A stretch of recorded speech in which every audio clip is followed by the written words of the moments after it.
श्रोताओं नमस्कार। डॉक्टर की सलाह कार्यक्रम में आप सभी का बहुत बहुत स्वागत है। श्रोताओं, बीमारियों के फैलने की कई वजहें होती हैं और कुछ बीमारियां ऐसी होती हैं जो संचारी होती हैं, कुछ गैर संचारी होती हैं। संचारी बीमारियां जो है एक व्यक्ति से दूसरे व्यक्ति तक फैलती हैं और गैर संचारी बीमारियां को फैलने का कोई कारण होता है या वाहक होते हैं।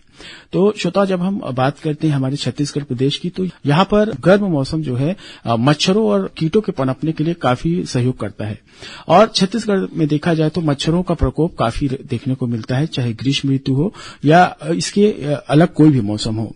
और श्रोता, जब मच्छरों की बात करते हैं तो मलेरिया जो है काफी आम बीमारी के तौर पे देखा जाता है। इसके कुछ कारण हो सकते हैं और इनके कारणों की पहचान की जाती है। कारणों की पहचान करने के बाद इनके लक्षणों को देखकर इनका इलाज किया जाता है।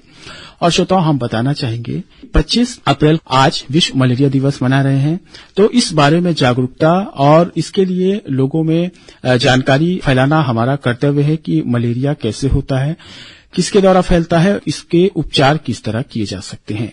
तो श्रोताओं, मलेरिया कारण, लक्षण और बचाव के विषय पर बात करने के लिए आज हमारे साथ स्टूडियो में उपस्थित हैं डॉक्टर अजय सहाय जी, सीनियर फिजिशियन हैं। तो डॉक्टर साहब, कार्यक्रम में आपका बहुत बहुत स्वागत है। आभार व्यक्त करता हूं, आपने मुझे बुलाया, याद किया इस महत्वपूर्ण विषय पर बोलने के लिए। जी।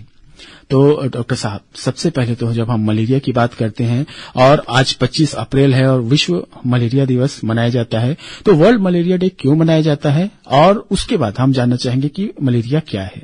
देखिए, मच्छर देखने में तो एक बहुत छोटा सा कीट है, लेकिन बहुत बड़ी बीमारी मलेरिया का वो जो है ना वाहक होता है। पैदा करने के लिए, मलेरिया को ट्रांसमिट करने में उसका महत्वपूर्ण योगदान होता है। और इसका प्रकोप पहले अफ्रीका में ज्यादा हुआ करता था और उसके बाद दूसरे नंबर पर एशिया, और जिसमें भारत भी इंक्लूडेड है। तो पहले वर्ल्ड मलेरिया डे की जो शुरुआती दौर में अफ्रीका से शुरू हुई, 2007 से फिर ये पूरे विश्व मनाए जाने लगा। इसके मनाने का उद्देश्य ये है कि मलेरिया जैसा जानलेवा रोग मच्छर से फैलता है और खास बात यह है कि अगर मच्छरों को हम खत्म कर दें तो हम मलेरिया से बच सकते हैं। और अगर समय पर इलाज न किया जाए या कुछ परिस्थितियां हैं तो ये जानलेवा हो सकता है। तो इस प्रकार मच्छर मलेरिया का वाहक है। ये एक वेक्टर बॉर्न डिसीज होती है। वेक्टर हम उसको बोलते हैं कि जिसका आधा जीवन चक्र कीट पतंगे या जीव जंतु के शरीर में होता है और आधा जीवन चक्र इंसान के शरीर में पूरा होता है। तो अगर कहीं हम मच्छरों को खत्म कर दें तो ये चक्र अधूरा रह जाता है और हम मलेरिया की रोकथाम कर सकते हैं। चूंकि मलेरिया जानलेवा रोग है, इसीलिए लोगों को जागरूक बनाना, इसके बारे में जानकारी देना और इससे कैसे बचें, prevention is better than cure, इसी की सब को मद्देनजर रखते हुए वर्ल्ड मलेरिया डे मनाया जाता है। और इस तरह के जैसे आप कर रहे हैं पब्लिक प्रोग्राम, अवेयरनेस प्रोग्राम्स, विभिन्न माध्यमों से लोगों को हम जागरूक करते हैं। और विश्व मलेरिया दिवस पे हम ये भी देखते हैं कि हमने आज तक क्या खोया, क्या पाया। मतलब आज तक हमारे प्रयास कितने सार्थक रहे और कितना रेजिस्टेंस आ रहा है, हमें नई स्ट्रेटजीज कैसे तैयार करनी होंगी, हेल्थ केयर सिस्टम को कैसे अपडेट करना होगा, इस सब के को लेके भी आज का दिन ये बनाया जाता है। तो ये सिर्फ एक दिन सेलिब्रेट करना नहीं है, बल्कि लोगों को बताना है कि मलेरिया जानलेवा बीमारी है and prevention is better than cure. जी, बहुत अच्छी बात अभी आपने बताया डॉक्टर साहब। तो डॉक्टर साहब, बचपन से हमें पढ़ाया जाता है कि जो मादा एनोफिलिस मच्छर होती है उसके काटने से जो मलेरिया फैलता है, तो हम आपसे जानना चाहेंगे कि ये मलेरिया किस तरह ट्रांसमिट होता है, कैसे फैलता है। देखिए, पहली बात तो मादा मच्छर के काटने से ही होता है। तो अक्सर लोग ये जान रहे हैं, मतलब कौतूहल होता है लोगों में कि मादा से ही क्यों काटती है। तो मैं आपको बता दूं, चूंकि मादा अंडे देती है और अंडे देने के लिए बहुत ज्यादा ऊर्जा और प्रोटीन की जरूरत होती है जो इंसानी रक्त से उसको पूर्ति होती है। इसीलिए मादा मच्छर से ही काटने से मलेरिया होता है। जो नर मच्छर होते हैं वो फलों का रस पी के या फूलों का रस पी के ही अपना जीवन काट लेते हैं। तो ज्यादा प्रोटीन की आवश्यकता है, इसलिए। और प्रकृति ने ऐसे उसके जो अंग बनाए, माउथ पार्ट्स जो होते हैं, जो ह्यूमन स्किन को भेद सकते हैं, पियर्स कर सकते हैं, और ये क्षमता नर मच्छरों में नहीं होती। तो मादा मच्छर जब काटती है तो खून पीती है जी। और जब दूसरे को काटेगी तो इस तरह से वो जो इसके जो कॉजेटिव ऑर्गेनिजम्स होते हैं उनको ट्रांसमिट करने का काम करती है। जी। तो डॉक्टर साहब, जब हम मच्छरों की बात करते हैं तो सिर्फ मलेरिया ही नहीं, इनके द्वारा कई रोगों के संचार के लिए इन्हें जाना जाता है। तो यदि हम जानना चाहें कि मच्छरों से और कौन कौन से रोग फैल सकते हैं तो आप क्या बताना चाहेंगे? मच्छरों की जो वो होती है स्पीशीज, उस हिसाब से बीमारियां फैलती। जैसे मादा एनाफिलीज मलेरिया फैलाती, अभी हमने बात की। इसी तरह एक एडीज मच्छर होता है जो डेंगू और चिकनगुनिया जैसे बीमारियों को फैलाता है। एक होता है क्यूलेक्स मच्छर। तो ये क्यूलेक्स हाथी पांव एलिफेंटियासिस या फाइलेरियासिस नाम के रोग को फैलाता है, जिसमें आपने देखा होगा कि एक पैर बहुत मोटा हाथी जैसा हो जाता है और इससे अगर जो आपका टेस्टिस है वो भी प्रभावित होते हैं, स्क्रोटम वो भी बहुत बड़े हो जाते हैं। तो ये फाइलेरियासिस कहलाता है। जी। तो डॉक्टर साहब, जिन मच्छरों की अभी आपने बात बताई है तो इनमें हम कैसे अंतर कर सकते हैं कि ये एनाफिलीज है, ये एडीज है, क्यूलेक्स है, इनमें कैसे विभेद किया जा सकता है? ये बहुत अच्छा सवाल आपने पूछा है, क्योंकि आम जनता को पता होना चाहिए कौन सा मच्छर कैसा दिखता है और ये कौन सा रोग फैला सकता है। जी। जो एनाफिलीज मच्छर है ये कोण बनाकर बैठते हैं, 45 डिग्री का कोण बनाते हैं। जब बैठते हैं तो मतलब इनका पीछे का भाग हवा में उठा हुआ होता है। जी। ये साफ पानी में पनपते हैं और ये रात को काटते हैं। ये नॉक्टर्नल होते हैं, रात्रिकालीन होते हैं। जी। जो आपका एडीज मच्छर होते हैं जो डेंगू और चिकनगुनिया फैलाते हैं, ये बहुत छोटे होते हैं, मतलब ये मच्छरदानी में भी प्रवेश कर जाते हैं कभी कभी। दूसरा, ये बिल्कुल इनके शरीर में जैसे टाइगर होता है ना, धारियां होती ब्लैक एंड व्हाइट, ऐसी धारियां होती है, तो इसीलिए इनको टाइगर मॉस्किटो भी बोलते हैं। और ये डे टाइम बाइटर है, ये दिन में काटते हैं, मतलब अर्ली मॉर्निंग या फिर आपके शाम की समय, रात को ये नहीं काटते। और ये बहुत ज्यादा ऊंचाई तक नहीं उड़ पाते। तो इसका मतलब ये कि अगर आप कुर्सी पे बैठे हैं तो ये पीछे से आपके कोहनी की तरफ या पीठ गर्दन की तरफ वहां आक्रमण कर सकते हैं। पैरों में ज्यादा काटते हैं और दिन में काटते हैं। जो क्यूलेक्स मच्छर है ये रात में काटते हैं और तीनों का जो ब्रीडिंग सोर्सेस हैं, स्थान वो अलग अलग होते हैं। जो एनाफिलीज मच्छर है वो साफ पानी में पनपते हैं। जो एडीज मच्छर है वो जो घर में हमारे पानी के स्रोत होते हैं, पानी के स्रोत बोले तो गमलों में पानी भरा है, टायर है, कूलर है और कोई भी वाटर कलेक्शन कहीं है, साफ पानी, वहां ये उनका जो ब्रीडिंग प्लेस होता है, पसंदीदा स्थान होता है। आपने कभी देखा होगा कि आप सेप्टिक टैंक खोलते हैं या नाली के पास जाते हैं तो तादाद में शाम को मच्छर भन-भनाते दिखते हैं। ये गंदगी में पलने वाले मच्छर क्यूलेक्स मच्छर होते हैं, जो कि बहुत ही गंदे स्थान, नालियों में और आपका सेप्टिक टैंक में, इस तरह की जगहों में पनपते हैं ये, और ये रात को काटते हैं और इनसे फाइलेरिया होता है। जी जी जी। तो ये बहुत ही अच्छी जानकारी अभी आपने दी है डॉक्टर साहब। और जिस तरह हम मलेरिया की बात कर रहे थे, हम अब जानना चाहेंगे कि ये मच्छर काटते हैं तो हमें मलेरिया होने के कौन कौन से लक्षण दिखाई देते हैं? देखिए, ये जब मच्छर काटते हैं तो ये जो इसके जो ऑर्गेनिजम्स होते हैं, जो प्लाज्मोडियम कहलाते हैं, इनको हमारे शरीर में इंजेक्ट कर देते हैं, हमारे शरीर में डाल देते हैं।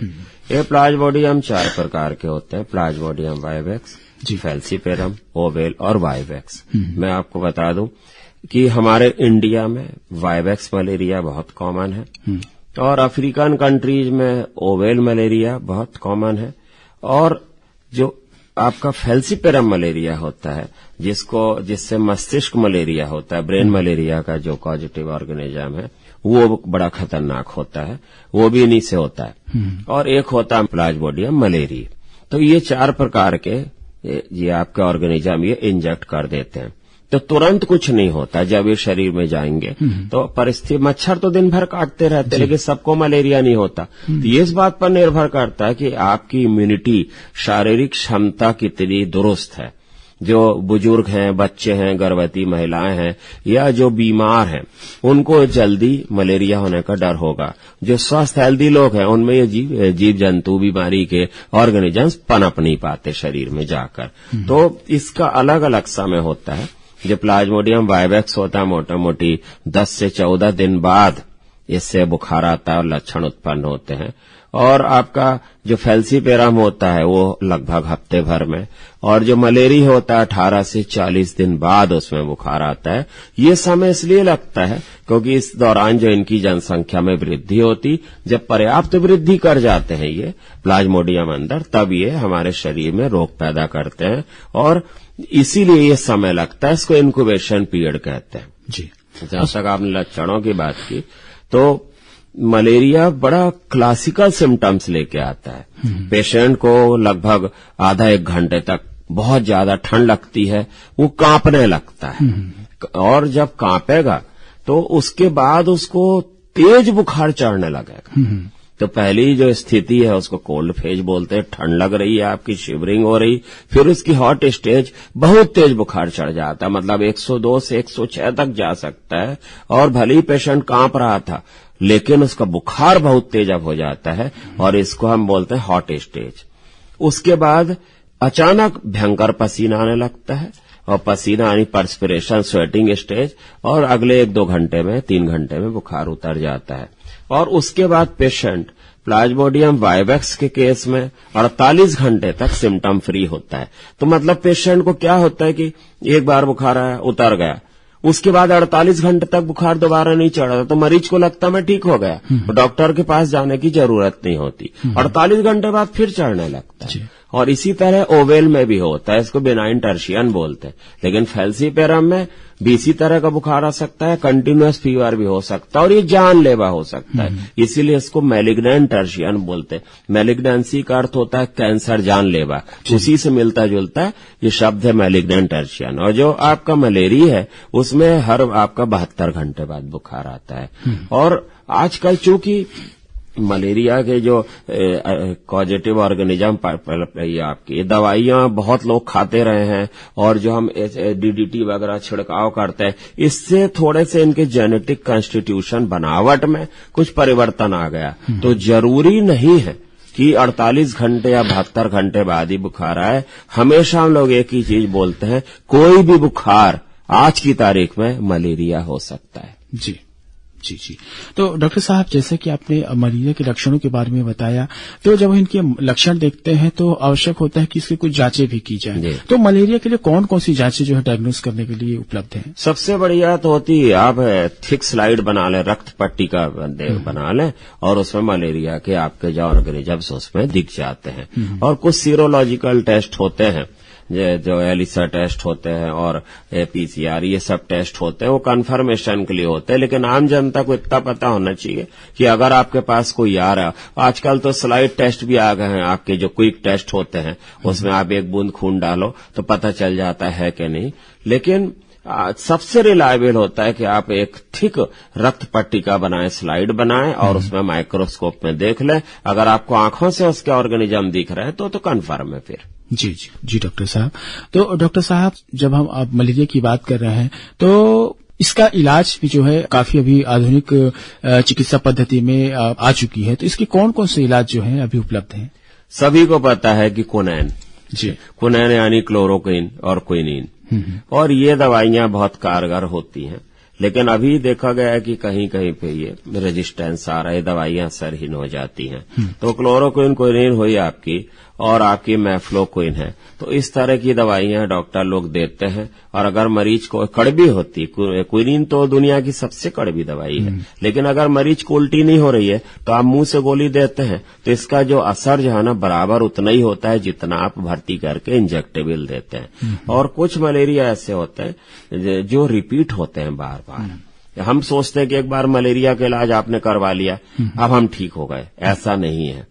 जो वाइवेक्स मलेरिया होता है, ओवेल होता है, इसके जो ऑर्गेनिजम्स होते हैं, जैसी आपने मलेरिया की दवा दी, ये रक्त से गायब हो जाते हैं और लीवर में जाकर छिप जाते हैं, वहां अपना शेल्टर बना लेते हैं। और जब परिस्थितियां अनुकूल मिलती फिर ये वृद्धि करते, फिर खून में आ जाते, फिर मलेरिया का अटैक आता है। तो ऐसे केसेस में दवाई दी जाती है, और उससे पहले G6PD डिफिशियंसी के लिए टेस्ट किया जाता है, क्योंकि उस केस में थोड़ा रिस्की हो सकता है, वहां पर अवॉइड करते हैं इसको। तो जो आपका वाइवेक्स है और ओवेल है, जिसमें हर 48 घंटे बुखार आता है, जो आपका फैल्सीपियरम मलेरिया होता है ये सिर्फ खून तक ही सीमित होता है, तो इसमें अगर आपने कंप्लीट ट्रीटमेंट दे दिया तो दोबारा होने का चांस नहीं, लेकिन अगर आपने दवा छोड़ दी तो दोबारा मलेरिया हो सकता है। और कभी कभी आप ऐसे स्थान पर रहते हैं जहां मच्छर बहुत ज्यादा हैं, तो वहां पर आगे भी चल के आपको मलेरिया हो सकता है, वो फ्रेश केस होता है।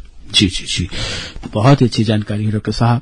हम बात कर रहे थे मलेरिया के बारे में, चूंकि आज विश्व मलेरिया दिवस है और इसकी जागरूकता और इसके लिए जानकारी फैलाने के लिए हमने इस कार्यक्रम में आज डॉक्टर अजय सहाय जी को आमंत्रित किया है। तो डॉक्टर साहब, मलेरिया की बात चल रही है, चूंकि मच्छर से फैलता है, तो मच्छर से फैलने वाले अन्य बीमारियों के बारे में भी हम बातें करें तो इसमें जो सबसे कॉमन जिसे हम काफी सुनते हैं, डेंगू, ये भी मच्छर से होता है। तो इसके क्या लक्षण होते हैं और हम मलेरिया और डेंगू के बुखार में किस तरह अंतर कर सकते हैं? मलेरिया का तो मैंने बताया क्लासिकल पैटर्न होता है, मच्छर काटने के लगभग 10 से 14, 15, 18 दिन बाद जो बुखार आता है, ठंड लेकर आता है, तीसरे दिन फिर आ जाता है 48 घंटे के बाद, जो कि वाइवेक्स से होता है, जो कि बहुत कॉमन है। और फैल्सीपियरम में तो रोज भी आ सकता है, रुक रुक कर भी आ सकता है और फिर ये उतर जाता है बुखार। जहां तक डेंगू की बात है, तो डेंगू में क्या होता है कि प्लेटलेट कम हो जाती है शरीर में, तो इसमें बुखार आता है। क्लासिकल डेंगू जो होता है सबसे कॉमन होता है, इसमें तेज बुखार आता है और ब्रेक बोन फीवर बोलते हैं, मतलब हड्डियों में बहुत ज्यादा दर्द होता है और एक आध हफ्ते में बुखार उतर जाता है। अगर परिस्थितियां अनुकूल हैं तो मरीज बिल्कुल ठीक हो जाता है, लेकिन अगर शरीर की प्रतिरोधक क्षमता कम है या बच्चे हैं, बुजुर्ग हैं, शरीर कमजोर है या उनको नाना प्रकार के और क्रॉनिक डिसीजेज हैं, तो इसमें प्लाज्मा लीकेज इतना ज्यादा हो सकता है, प्लेटलेट कम हो गई, फिर प्लाज्मा लीकेज, जिसको हम डेंगू हेमरेजिक फीवर बोलते हैं। इसमें लीकेज होता है, मतलब अंदर खाली स्थानों पर फेफड़ों के जो झिल्ली है उसमें या पेट में पानी भरने लगता है और बहुत ज्यादा का लीकेज हो जाएगा तो पेशेंट का बीपी कम होने लगता है और ऑर्गन फेलुअर में चला जाता है, मल्टी ऑर्गन फेलुअर में, खासतौर से किडनी इससे प्रभावित होती है, तो इसको हम डेंगू शॉक सिंड्रोम बोलते हैं।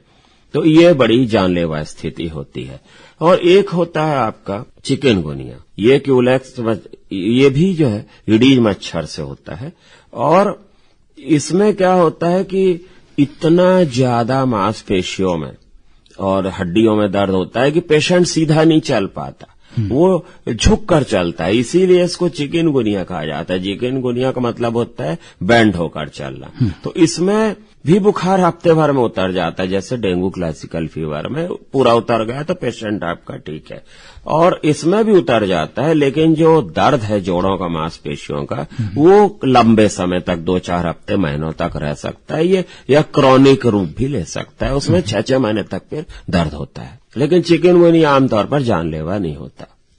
जी, तो डॉक्टर साहब, इसमें जो मलेरिया के बारे में जब बातें होती हैं तो इसमें एक जो भ्रांति होती है, जैसे हम एक जो रोग है HIV एड्स, इसमें अक्सर लोगों के बीच बातें होती हैं कि मच्छर के काटने से भी ये रोग हो सकता है, तो इन भ्रांतियों को कैसे खंडित किया जा सकता है? देखिए, पहली बात तो मच्छर खून को इंजेक्ट नहीं करता है इंसान के शरीर में, लार को करता है और खून को पीता है वो। और दूसरी चीज सबसे इम्पोर्टेंट, जो HIV एड्स का जो वायरस है सिर्फ इंसान के शरीर में, खासतौर से CD4 नाम की कोशिकाओं में ये पनप सकता है, ये मच्छर के शरीर में नहीं पनपता। तो जो मच्छर के शरीर में जिंदा ही नहीं है वो फैलेगा कैसे? जबकि प्लाज्मोडियम, मलेरिया का, चिकनगुनिया और आपका डेंगू, इनके उसके शरीर में जिंदा रहते हैं, पनपते हैं, लाइफ साइकिल कंप्लीट करते हैं, तो ये उसके शरीर में जिंदा नहीं रहते। दूसरा, ये इंजेक्ट नहीं करता। और तीसरा क्या होता है कि जब ये मच्छर खून पीता है तो जिसके जो पाइप होता है, माउथ ऑर्गन्स होते हैं, उनमें बिल्कुल भी खून बचता नहीं है। तो अगर उसने HIV एड्स के मरीज को काटा, फिर दूसरे को काटा, तो कहीं भी खून का ट्रांसफर नहीं होता। तो एक तो ये उसके शरीर में पनप नहीं सकता, दूसरा ये ट्रांसमिट नहीं होता, इसलिए HIV एड्स मच्छरों से नहीं फैलता। जी, तो डॉक्टर साहब, ये तो अभी हमने बात की मलेरिया के बारे में कि मलेरिया कैसे होता है, किसके द्वारा होता है और इसके क्या इलाज हैं, और अब हम आपसे जानना चाहेंगे कि मच्छरों से कैसे बचें। जी, बहुत अच्छा सवाल है आपका। मच्छरों से अगर बचाव की बात करते हैं तो इसका मतलब हम अपने आप को चिकनगुनिया से भी, मलेरिया के साथ साथ डेंगू से भी और फाइलेरिया जैसी बीमारियों से भी हम बच सकते हैं। तो मच्छरों से बचाव की जो रणनीति होती है, कई स्टेज पर डिजाइन की जाती, कई चरणों में। पहली बात तो मच्छरों के स्रोत को आप नष्ट करिए। मच्छरों का स्रोत पानी है, चाहे साफ पानी हो चाहे गंदा पानी हो, अल्टीमेटली उनकी लाइफ साइकिल पानी में ही शुरू होती है वहां से। तो इसलिए हम पानी के स्रोतों को खत्म करें।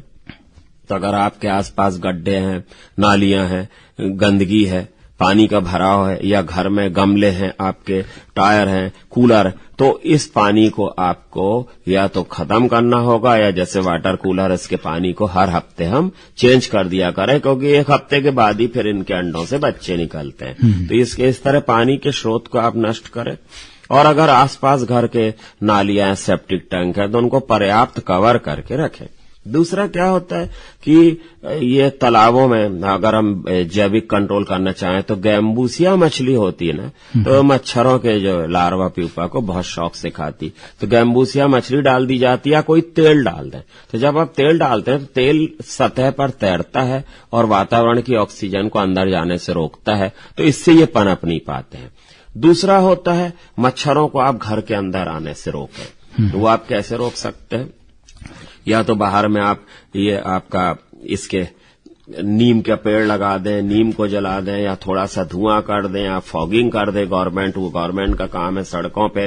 और घर के अंदर मच्छरों को घुसने से रोकने के लिए हम जालीदार दरवाजे लगाएं। अब मच्छर हमारे घर में नहीं आ रहे हैं, कोशिश करनी होगी कि हमें मच्छर मत काटे, मच्छरदानी लगाकर सोएं आप।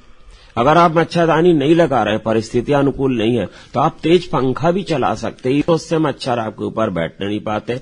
पूरी बाहों के कपड़े पहने, और दिन में भी अगर आपको इससे डेंगू से, मतलब डेंगू या चिकनगुनिया से बचना है, क्योंकि इसके जो एडीज मच्छर है वो दिन में ही काटते हैं, तो हमको फिर जो है ना पूरे कपड़े पहनकर रहना होगा।